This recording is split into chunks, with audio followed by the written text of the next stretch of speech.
بیا به د حضور پاک مبارک سلام کوي.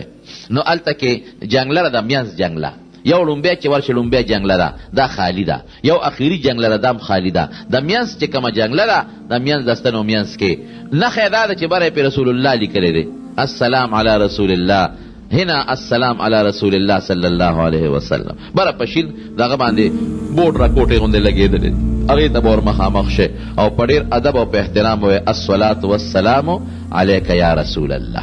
دا زمونږ د دین مسله ده. د دې نورو مړو کې شک بعضې علما کوي چې دا اوري که نه اوري، خو د نبي علیه السلام په اورېدو کې د هېڅ چا شک او اختلاف نشته.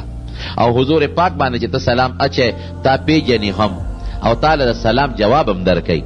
الصلاة والسلام علیک یا رسول الله، الصلاة والسلام علیک یا حبیب الله، الصلاة والسلام علیک ایها النبی ورحمت الله وبرکاته.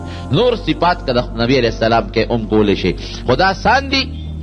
بیا به لږ مخکې چې په حضرت ابوبکر صدیق رضی الله عنه به سلام کې، هغې کې صلات نشته، صرف سلام دی، السلام علیک یا ابا بکر. او که پښتو کې وی هم ویلی شي ای ابوبکره پتا دی السلام علیکم وی. او بیا چې لږ ورمخکې چې السلام علیکم یا عمر، د حضرت عمر فاروق رضی الله عنه، نو په نبی علیہ السلام به الصلاة والسلام درود او سلام دواړه وایه، او په حضرت ابوبکر صرف السلام علیکم، که نوم نه اخلي السلام علیکم، او حضرت عمر باندې السلام علیکم که نوم ورسره اخلي هم که نه اخلي هم. بیا به لږ غوندې مخکې شي، خو په ډېر ادب چې چغه درنه ونه والي شي. بل چې دی موبایل بند کې، بعضې خلک هلته کې فوټو والا موبایل وړي فوټوګرافري پې کوي، دا سخته ګناه ده. حج کې په جومات کې دننه او فوټوګرافري کول دا خطرناک جرم دی. نبی علیہ السلام همدغه جومات کې خلک منع کړی دی چې نه به کوئ. نو موبایل بند ساتئ، بعضې خلک هلته موبایل کولو ساتي، موبایلونه کولو مه ساتئ. بیا چې لږ مخکې شي قبلې ته به مخکې که پرېښودلی او که رش زیات یې هغوی نه پرېږدي چې بار وځئ، نو قبلې ته به مخکې او دعا به وکړئ. د نبی علیہ السلام باندې درود سلام عبادت دی، نو هغې نه او بهترین عبادت دی، او د عبادت نه پس الله دعا قبلی، نو بیا به دعا وکړي.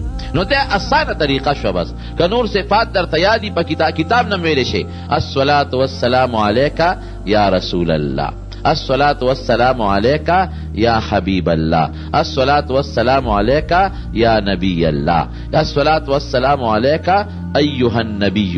دا مانځه کې چې تاسو وایه ورحمت الله وبرکاته، دا آسان شی دی. السلام علیک یا ابا بکر رضی اللہ عنہ، السلام علیک یا عمر رضی اللہ عنہ. دا نزدې دی بالکل او آسان دی، الته معلومیږي. نو دا سلام چې تاسو دروازې یو ځل خو نه چې څلور پنځه ځله تاسو کوئ، ولې حضور پاک پې خوشحالیږي. او چې څوک الته سلام کوي فرشتې ورله د مغفرت دعاګانې کوي، الته فرشتې ولاړې دي، هغې دله د مغفرت دعاګانې کوي.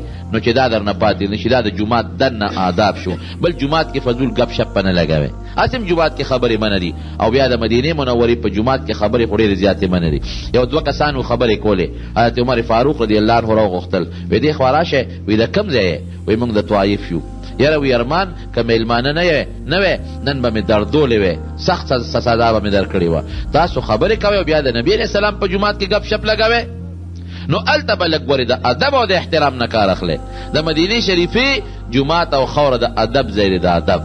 د هغه ځای سپکه به نه وایې، بد به نه وایې، د خلکو بد به نه وایې، یو بل سره اختلافات او جنگ جګړې. اکثر د کور نه سړی بار شي، کور یادېږي، بچي یادېږي، نو یو بل سره په معمولي خبره ونښلي.